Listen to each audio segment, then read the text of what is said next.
Hello and welcome back to Bits and Bobs. Today's video is showcasing our subscribers' coin collections number 2. In today's installment we have hundreds and tons and loads of sovereigns to see, and of course lots and lots and lots of silver and some more sovereigns there as well. We'll begin now with the collection and pictures sent in by Stephen. Firstly we can see here the reverses of 3 lovely pennies, an 1870, an 1867 and a pre-1861. They're all in absolutely immaculate and lovely condition. We can see here to the obverse, absolutely brilliant, and it looks to be 1843 for the large bunhead copper penny for the top there. An absolutely brilliant coin this is. I mean, these coins wear and tarnish very easily. As you can see, this coin is in absolutely superb, immaculate, and lovely condition, so a great coin. Next up, the amazing collection of Moni Tane, who is from New Zealand. So we're a long way away, but we can see here an absolutely, to begin with, amazing half crown from 1826 in just a wonderful design, one of my favourite designs, and in uncirculated quality. It not only is a very rare coin to have in that grade, but is amazing. We can see now something even more spectacular. I can't even look at each one, there's no time, because there's just so many sovereigns here. We have a mixture of London mint ones, Melbourne mint ones, all kind of mints, all different eras. I mean, there's so many wonderful coins here. Each coin, of course, worth hundreds and hundreds of pounds because of the gold. I was absolutely breathtaking to see that collection when it was sent in. We then have, still from Moni Tane, some farthings here, and a very good collection there of farthings. Almost every day it got there. We then have some absolutely lovely condition Victorian silver, some Indian silver. We can see here some rupee coins from the late 1800s. We then have this. This set is just absolutely breathtaking. The 4-coin set of the 500th anniversary of the sovereign in proof gold. So cool. I mean, this collection is really, really, really making me quite jealous because you have another amazing set of proof coins here, an older style proof set. And to top it all off here, we have a 1-ounce gold Canadian maple leaf. Absolutely fantastic. Now then, onto the collection of Tristan. And we can see here, he has a wonderful collection in a very cool display. We have to the bottom there, lots and lots of silver dimes. So you can see lots of silver there, both Roosevelt and Mercury dimes, I believe. Above which we have some silver quarters. Again, a few different eras and designs of silver quarters. Above this, you have some silver half dollars. We can see a Barber half dollar there, and some of the more recent, or not that recent, of course, but all 90% silver to my best knowledge.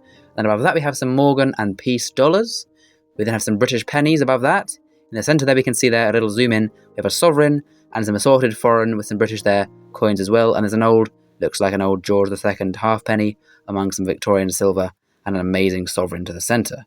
Absolutely fabulous collection once again. Wonderful coins in wonderful condition. Now then, moving on to Tomek D from the Coin Dictionary YouTube channel. And he's actually not needed us to do a voiceover of his collection, as although it is, we've got quite a long video he might have seen from the runtime. He has very kindly filmed quite a long video showcasing his coins, so I don't need to voice it over, as he has done the voiceover already. So please enjoy Tomek D's collection. Hi everyone, this is Tomek D, or MD if you prefer. And in this video I'll be showcasing my coin collection for, of course, the Bits and Bobs channel. This is going to be a rather lengthy one, and I hope it won't get too chaotic, since I have loads of coins to show. But yeah, first let me quickly introduce myself and my collection, what I collect, and so on. So, I am Polish, which may be noticeable from the way I speak, and sorry for grammatical errors, I just hope I can be understood easily enough. And this is also why this country is going to be the most represented in my collection. I collect circulating coins from, well, anywhere, and type coins. This means that I am way more interested in designs rather than years.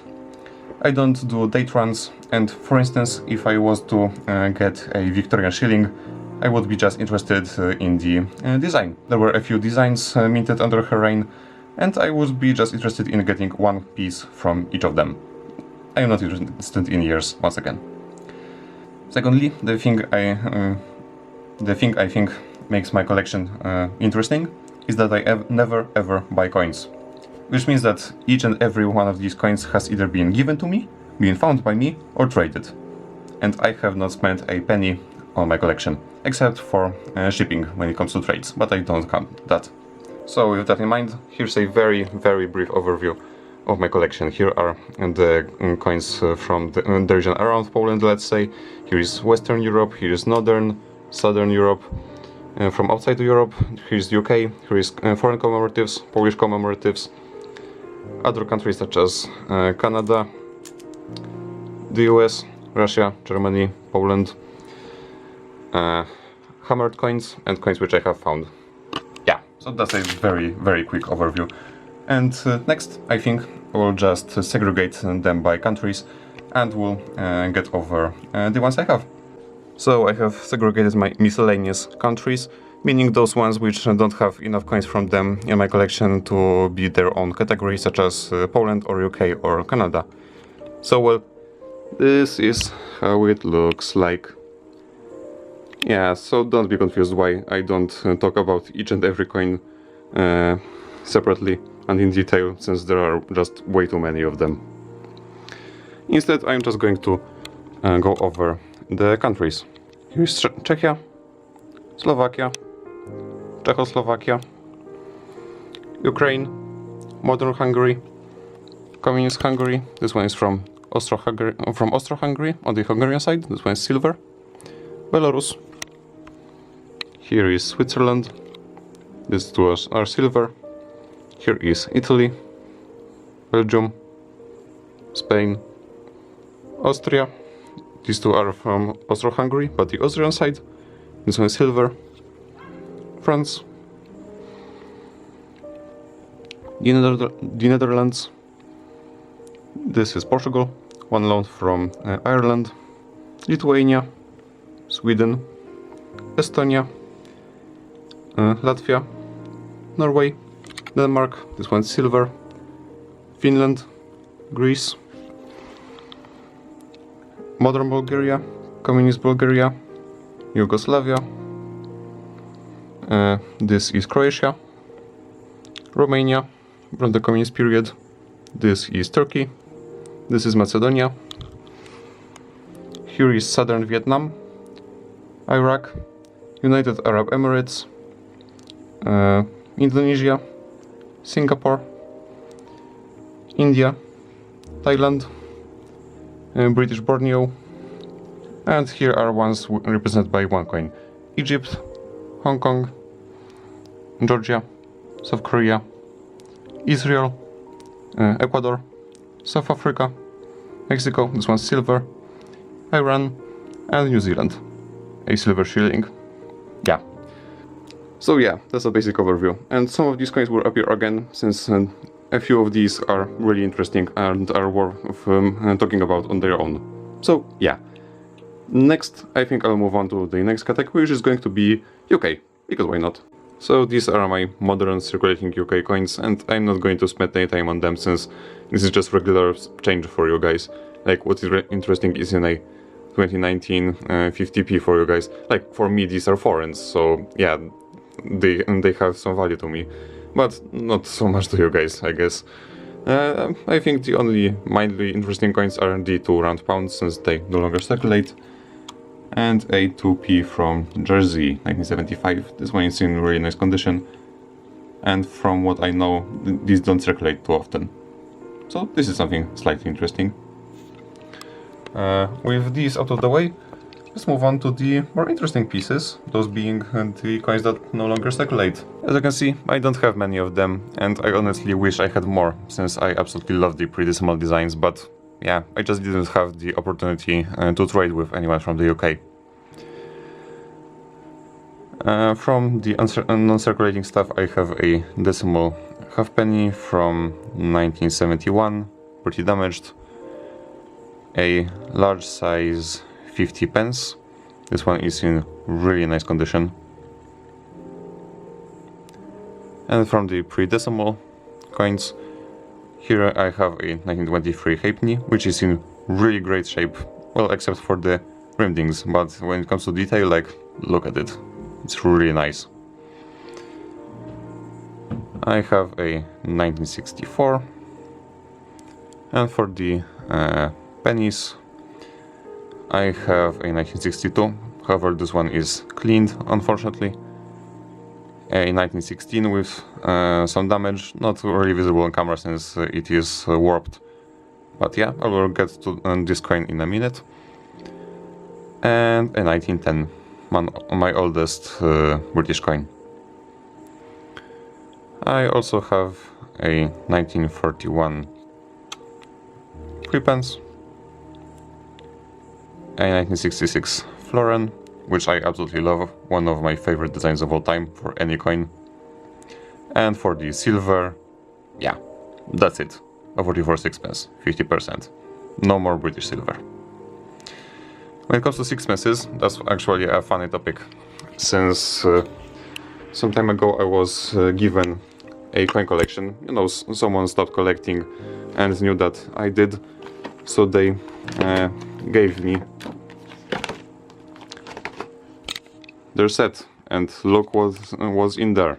These are all sixpences. Yeah, every date from 1947 to 1967, except for the key date 52. Yeah, literally all sixpences. Some are in really great condition. And at first I did not really know what to do with them, since as stated I only need 3 of these. The 1947 design with the int imp, the 59 without, and the Queen Elizabeth II design. But yeah, I think I will keep these for trades, of course, since who knows what I can do with these and what I can trade them for. But yeah, these are my sixpences. Quite an anomaly in my collection, actually. Yeah. I also have a few interesting pieces, which are either mint errors or varieties or otherwise stuff which I don't really collect. So let me get these out of the way quick. And here are my, let's say, more interesting British coins. Here I have 4 NIFCs, 2 5p's and 2 10p's. These are from 1983 and 1987. And these are quite problematic for me, since I don't collect NIFC as stated. So yeah, I don't have any use for them. I wish I could trade them, but yeah, as stated, so far I haven't found anyone to trade them with. So for now they're just gathering dust in my collection. As stated, I just don't collect these. I also have a few mint errors. These are rather minor, but still. For instance, this 5 pence with a nice die chip over here. As you can see, it is not supposed to be here. A 6pence. This was among those in the book, with a nice strike through. It's not damaged, since you can see the luster in that spot, and you can see that it was just minted through something. That's very interesting. Here I have a 1926 penny with some strike throughs here and here. These are not damaged, as you can see, nothing shows on the other side. Also, this is in really nice condition, and 1926 is a better date. And I have 2 1916s with the recessed ear variety.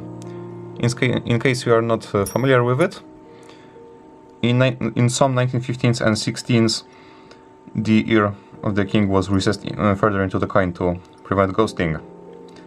And these are kind of scarce.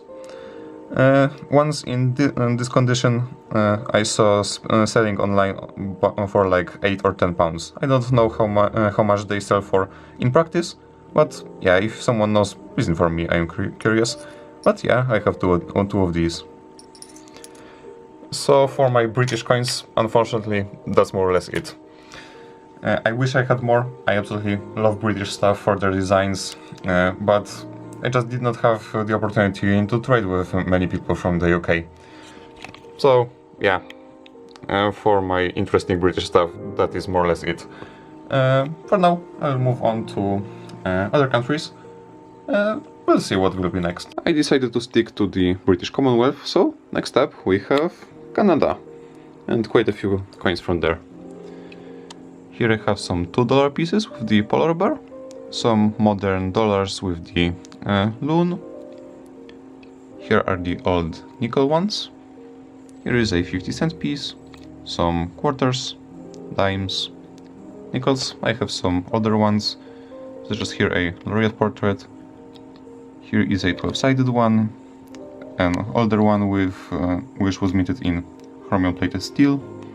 Here is a King George VI, an older one from the World War II period, a tomback one, and old King George VI design, and a King George V 5th over here, 1936. And here are some cents. Here are some modern ones. This is a laureate portrait. Here is a King George VI and King George V. Here is another one, and some large cents which are rather old. Here is a King George V from 1916, Edward VII from 1910, and my only Victorian coin from 1900. Yeah, but that's not everything from my Canadian coins, because I also have silver, which I decided to separate over here. Here is a 5-cent piece from 1907 with Edward VII on it. Here are some dimes. This one is a 1968 50% silver. These over here are 80%. Here is a 50% quarter, some 80% quarters. Two beautiful half dollars or 50-cent pieces from 1958 and 1950. So this one is a King George VI. Here is a laureate portrait, silver dollar, and a tiara portrait, silver dollar. Lovely huge coins. So I am really happy with my Canadian collection. It is, as you can see, much bigger than the one from the UK, since I had more opportunities for trade. Next up, we'll stay in the North America, and we'll talk about my US coins. And here they are. I don't have as many as the Canadian ones, but still quite a few. So here I have a shield cent, a zinc memorial cent, a bronze memorial cent in great condition, especially for 1962, a wheat cent, a seal cent, and an Indian head cent from 1906. This is the modern obverse Jefferson nickel. Here's the older one, a wartime silver nickel, a buffalo nickel, and a V nickel from 1903. Here is the modern dime, a silver one, and a mercury dime, a normal quarter, a silver one, a standing liberty quarter, and a barber quarter from 1907. For half dollars there is the modern one, the 40% silver one, the 90% silver one, the Benjamin Franklin, and a barber half dollar from 1906. And for dollars I have a Sacagawea, a Susan B. Anthony, and an Eisenhower dollar, which is the largest coin which I currently have. Like, yeah, this thing is huge.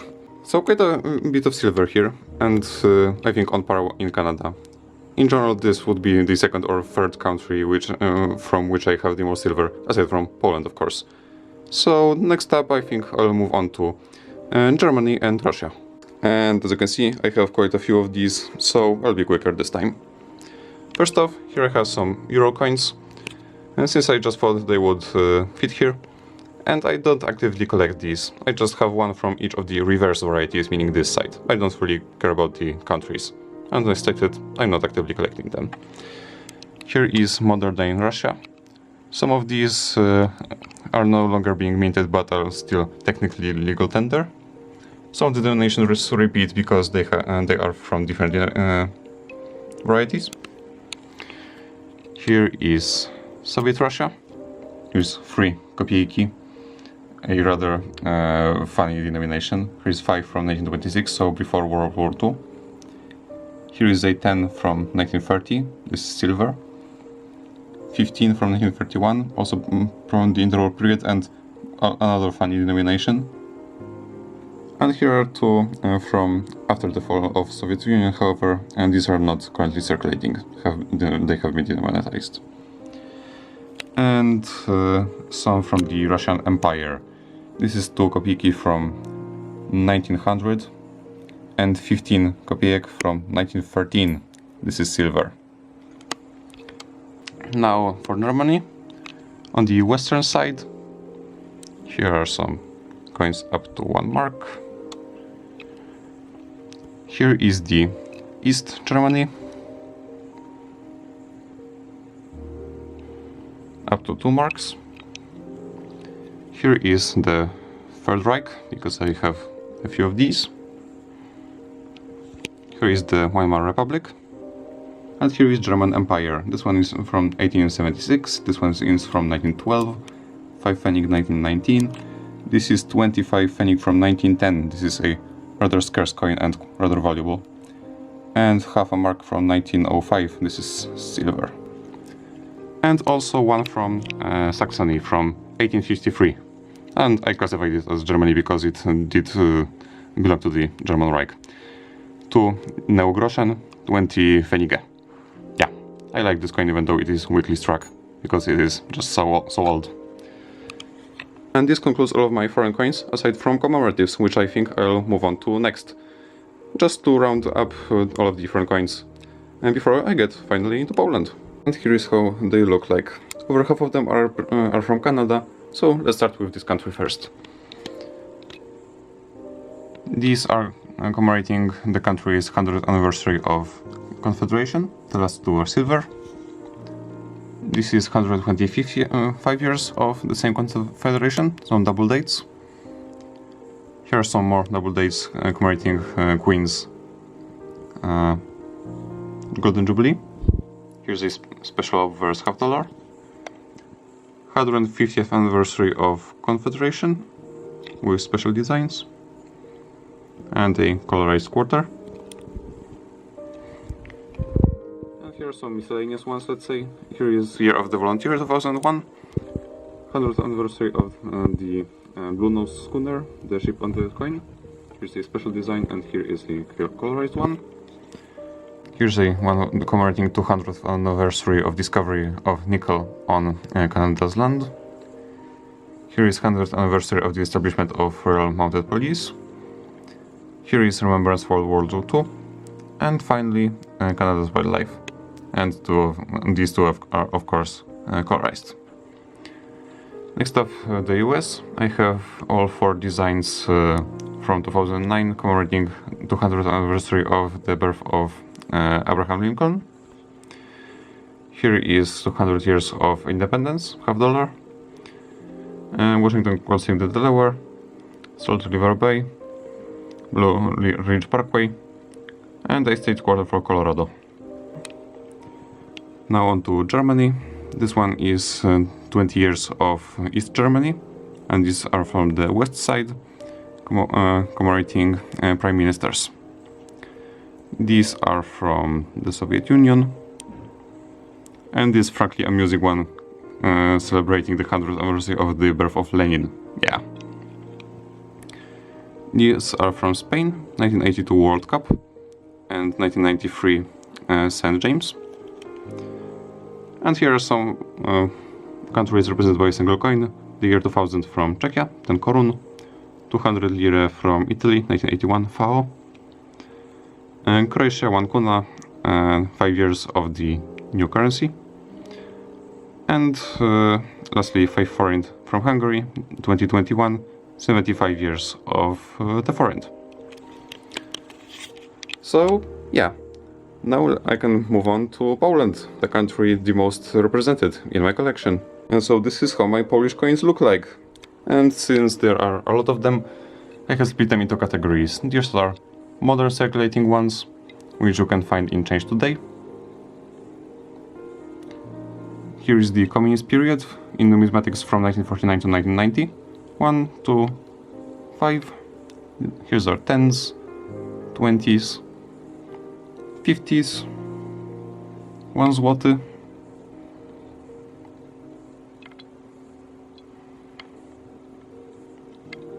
$2 złotych,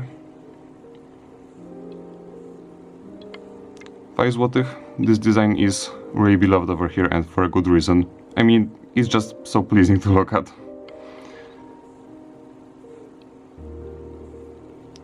10 złotych. This piece is in great shape. You can see the effects inflation had, especially during the 80s and 90s. Poland suffered pretty badly from it back then. Here are some 20 złotych pieces. and some transitional ones from between the communist and modern period, 50 and 100. Now for the interwar period, 1 grosz, 2 grosze, 5 groszy. This one was minted under German occupation in World War II, and it was minted with this hole, it is not damaged. 10 groszy and 20 groszy, the top ones are nickel and were minted under Free Poland, the bottom zinc ones are from German occupation. Also this one is spectacular. 50, this one was minted in preparation for a possible war, which, well, happened a year later. It is rather scarce since it was minted in nickel-plated iron and it rusted. 1 złoty, and now for silver. 2 złote, 5 złotych, under 5 złotych with Józef Piłsudski. This piece is in just gorgeous shape, especially for its age, 1935. It is really rare to find one in this condition, and it is quite valuable because of that. And here is a 10 złotych. By the way, the head of on the coin is the personification of the country, just like Britannia, in this case, Polonia. However, this design was not was used only on these 3 coins, the 2, 5, and 10. Here's some miscellaneous stuff. In this case, Free City of Gdańsk or Danzig. These ones are not Polish, but I'm throwing them here because, Gdańsk is modern-day Poland. These are rather scarce, and you would need a few pounds each. But the higher denominations, especially the silver and gold ones, are really rare, and some go into tens of thousands. But yeah, I'm really happy to have these coins, even though the 10 is somewhat scratched up. And here is German occupation of World War I, 10 and 5 Pfennigów, 1918 and 17. These ones are also rather scarce, especially that they were minted in iron and rusted rather easily. So with that rather overwhelming amount of coins out of the way, let's move on to even more ones, the Polish commemoratives. And as stated, there are a lot of them. So unfortunately I will be able to get into detail about each one and what each commemorates. Yeah, this video is long enough as it is. So I have split them into some categories. This one is the series on Polish dukes and kings. These ones were released during the communist period and the transition one, so none of these are legal tender. These ones are of various anniversaries, such as this one which commemorates the University in Kraków. This one commemorates, or these two in fact, which commemorate the 700 years of Warsaw. And this one which commemorates Silesian uprisings, and this one which commemorates the Grand Theatre, and so on. And these ones commemorate various other historical figures, such as Maria Skłodowska-Curie, she was Polish, and other ones which you, unless you are Polish, might not recognize. These ones are the miscellaneous, let's say, such as FAO, here and here, International Women's Year, or the Olympic Games. Here are some modern circulating ones, and these are legal tender. Here are some 5 złotych ones. These are the Nordic Gold style ones. These were minted in high number from between 1995 and I believe 2012. There were a lot of designs, but not many circulated, since they are very different to normal 2 złote coins. This one is an older transitional one, also legal tender, but in a different form factor, and it is rather valuable. These two I will save for later, since they are rather interesting. And here is some silver. This one commemorates 30 years of the communist Poland, and 30 years of the victory in World War II, 21st Olympic Games, the visit of the Pope John Paul II, or Jan Paweł II, to Poland, his homeland. He was Polish, indeed. Here's another one. He was commemorated a lot. And Polish Marshal Józef Piłsudski, the same one which was on the 1935 5 złotych coin. In short, I have every commemorative released under the communist period, except for one which is really rare, and yeah, also some modern stuff. So let me quickly set up a camera and show you what these are all about. This one belongs to the 2 złote Nordic Gold series, which I mentioned previously. However, while most are pretty common, this one is not. 1995, 6 and some 7s and 8s are rather scarce, and some go for hundreds, especially one Zygmunt August, which is the Kew Gardens, let's say, of Polish commemoratives. This one is less valuable, let's say, but still goes for, in this condition, like 40 pounds. So, rather valuable. And it depicts a hedgehog. And I absolutely love hedgehogs. I mean, how can you not? So, I am really happy to have this coin. It is a great design, a hedgehog well, and rather valuable. Yeah. So this is a great piece in my collection. And this is what is known as a clip, Klippe. These are square coins, let's say, and I'm not even sure if they are coins or official replicas or medals, I don't know. However, these were released during the interwar period in Poland and also in 2005 to commemorate 10 years of the new currency, which was demonetized due to hyperinflation, which I talked about previously. These were made with all of the normal circulating coin designs from 1 grosz to 5 złotych in normal metals used to make coins. So in this case that would be copper, nickel, and copper, antique copper, which this one is, silver and gold. And this one has a mintage of just 2,000 pieces. So yeah, it is really rare. And I'm happy to have it, since it's just such an interesting piece. And unless you collect them or your country issues these, you probably don't even know that they exist. Yeah. So this, in short, is my collection of Polish commemoratives. So next up we'll get further into history and talk about hammered coins. And as you can see, there aren't many of them, so I will get into more detail about each, since they really deserve that. So let's start with my oldest coin. I don't know how to pronounce the denomination of the coin because it is in French. I personally would say double tournoise, but yeah, that isn't correct at all. It was minted sometime in the 1580s in France, of course, under the rule of King Henry III. And Henry III was also a Polish king. Long story short, in the 16th century, Poland decided to elect its monarchs, and the first one happened to be Henryk Walezy in Polish. But only a few months later, he fled to France to take the throne there.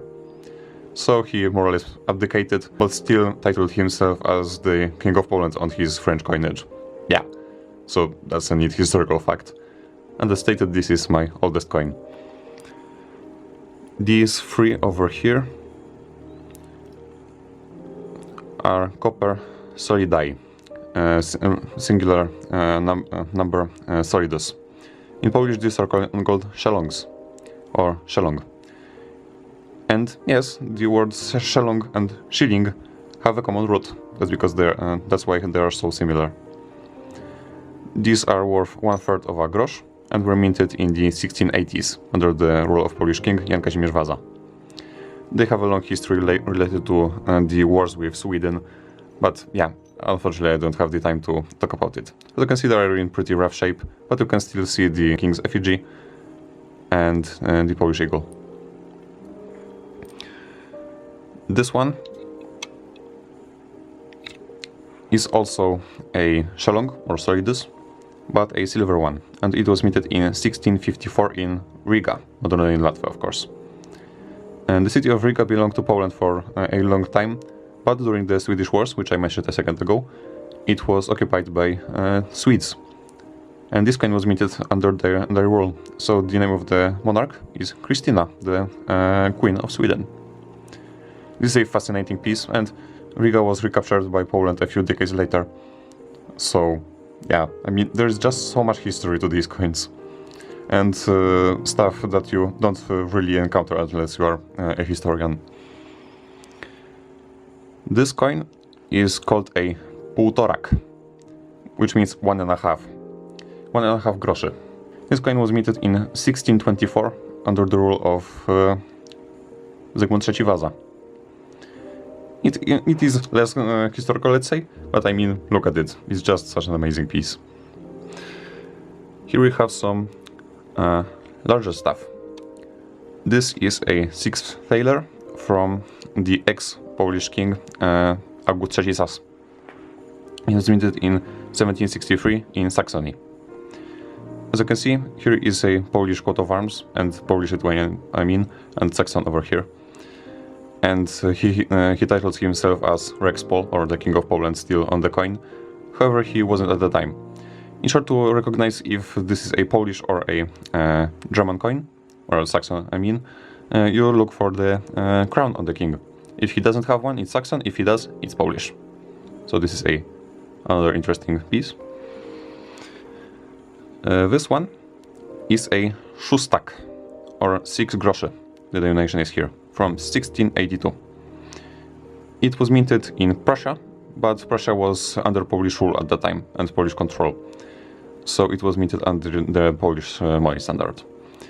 This is a very interesting topic, and to be honest, I'm not too familiar with it, how the relations looked at the time. Here is a proper Polish szóstak, minted under Jan Kazimierz Waza, the king which I talked about in the case of the copper szalongs. It was minted in 1664. I mean, such an old piece of silver, isn't it? These two are slightly younger, but still szóstaks, szóstaks, I guess. I don't know how to decline that. They were minted under the Polish king Jan III Sobieski, the one who famously rescued Vienna from the Turks. And one of these, this one, was minted in 1683, the exact year of the lifting of siege of Vienna. I mean, that's just an amazing fact.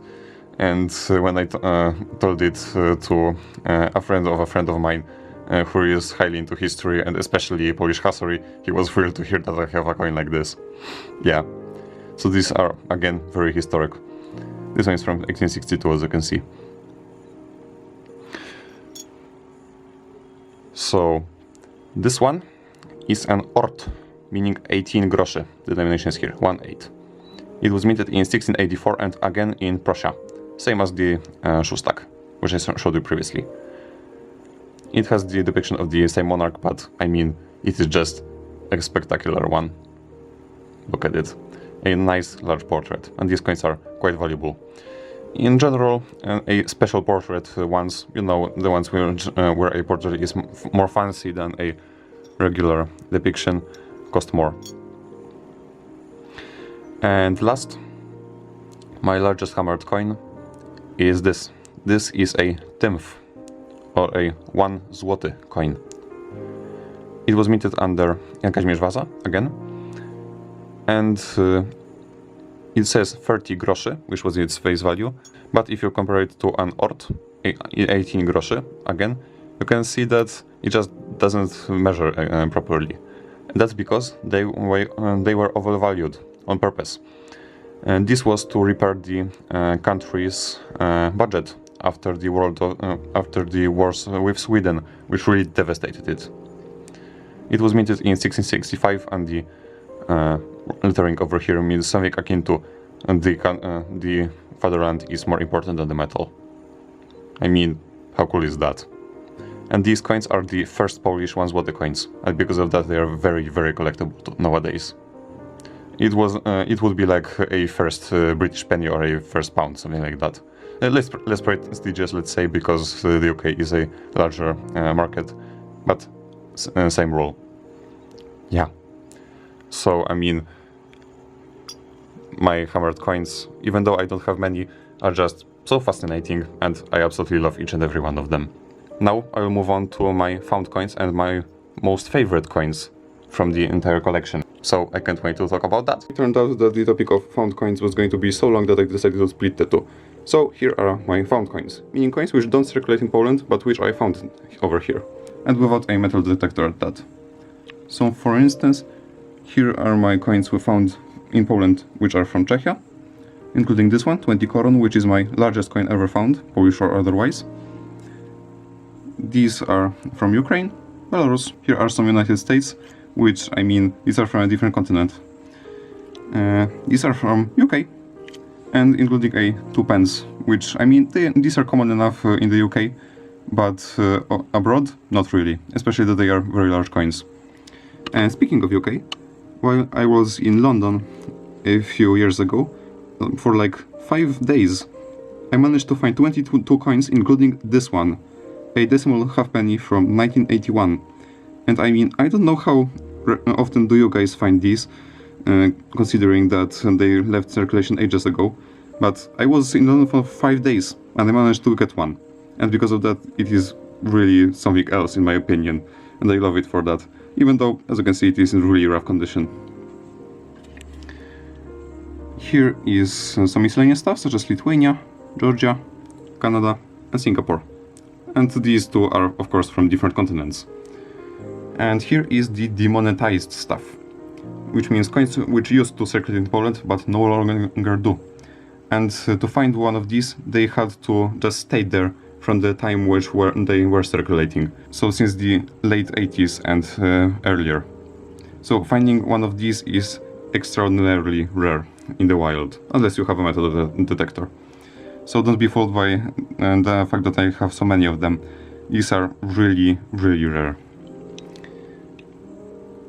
This is my oldest Communist Poland find, 10 groszy from 1956. The date says 1949, but it was minted in 56. And this one is from the interwar period, 2 grosze. And the date is absolutely obliterated. You can barely see anything on this coin, but it was minted anywhere between 1923 and 1939, and it spent nearly all of its life buried under World War II rubble, and I found it. So I mean, that is just something special. In short, I'm really good at finding coins, and I find a few hundred every year. So this is, let's say, my Hall of Fame. Coins which I found but should not have.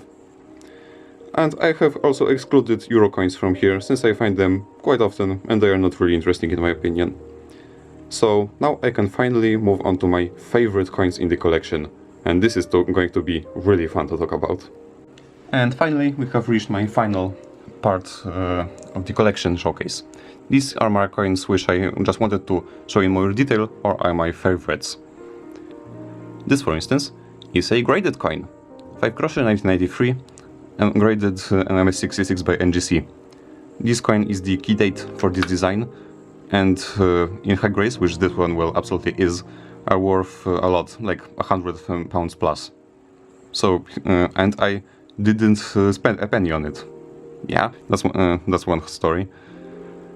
Here are some coins which I just think are interesting. I wanted to show in more detail. Here are some cents from the British colonies in Borneo and Malaysia. And these are, of course, square. They aren't really rare or valuable, but I just wanted to show you since they are just really interesting. Here is the oldest coin in my collection, which I can call uncirculated. 1 korona from Hungary, 1915. You saw it before, but not in this much detail. And just look at it. Everything is intact. All of the design on it is sharp and beautiful. Even the luster is still there. Next up, some coins which I have some personal history with. These two were brought from South Vietnam by my grandpa, who worked there as a translator in the 70s. And I love them because of that, and also these are just so fascinating. Like, the designs are completely different from what you see in Europe, and of course this one is scalloped. Yeah. This one is somewhat similar. It was brought by my uncle who fought in the Iraq War in the 2000s. So this coin does not have a happy story, but it is still very interesting, and I love it because of that. Next, a coin which is unexpectedly rare and valuable. This is 5 rappen from Switzerland, 1850, but it has an AB mint mark. The normal mint mark for this year, or most common, is a BB below the reef. And those coins are worth a few pounds. This one is over 50, even in this condition. Would you expect that? Because I sure wouldn't. Speaking of rare coins, here is the rarest piece in my collection. 10 zł from 1989. And guess how many were minted? Just 500. Yeah, this is a pattern coin, which can be seen by the word próba or trial raised over here. These were minted for archival purposes, and only a few are outside of the mint or other institutions such as museums. And guess what? I have 2 of them. Yeah, that's right. Only possibly 249 people can say the same thing. Yeah, that's something, right? Again, 500 and a pattern coin. Here is my second favorite coin in the collection. You can ask yourself, what even is this? I immediately picked up that this was Britannia. I mean, you can see here, right? And a king. I wasn't sure which one on the other side. Can you tell me what this is? Because I know. This is a very, very fascinating piece. This is what is called a blacksmith token. These were minted in the British colonies in Canada in the early 1800s. And they were minted illegally to imitate very worn British halfpennies. So this coin was minted this way on purpose. It isn't even worn. It is in really nice condition for its type. And the reason why Britannia is seated to the right instead of on the left like the normal halfpennies would be, is because people just carved the dice looking at the coins, and the dice mirrored the image. Yeah, that's why she is mirrored. And the king is most likely King George III. And again, he is facing the wrong way. This coin is really, really rare and worth above 60 pounds. And it is one of my favorites because it was minted by someone somewhere and in very small quantity, perhaps to buy a beer or something like that. And that's just something really incredible. And again, it is also sort of British, you know. It has Britannia on it, and it was made to imitate a British coin. Yeah, so that's great. And finally, my favorite coin of all of them. 1 grosz, 1822. It is worth like 1 or 2 pounds. Why is it my favorite? Because I found it without a metal detector in 5th grade at a school playground. Today it is over 200 years old. And just, how often can you find something like this, especially without a metal detector? It didn't really begin my fascination with numismatics, but sparked it. And, I mean, it's just so personal to me, finding a coin like this. Yeah, it spent over 190 or 80 years just waiting there for me. And, yeah, these are all of my favorite coins. So, I hope you enjoyed this video, and it wasn't too long. I mean, yeah, it is really lengthy. I just hope my weird inflection and grammatical mistakes and other stuff didn't distract you too much. And yeah, I just hope you enjoyed it. I am also active on the Coin Dictionary channel, a channel all about world coins. And if you want to check out more stuff from me, I upload there. I make a series on all of the Polish coins, which I have, and also some vlogs such as trades and explaining some special coins in detail.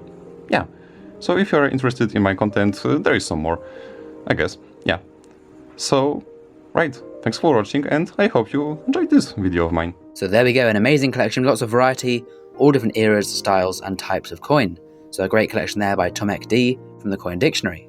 Now please do comment down below the best collection, your favourite collection that you've seen today that has been sent in. And of course as well, please subscribe to the channel. Thank you for watching. And there will be a link in the description for the email address to email in your coin collection if you'd like to see a part 3.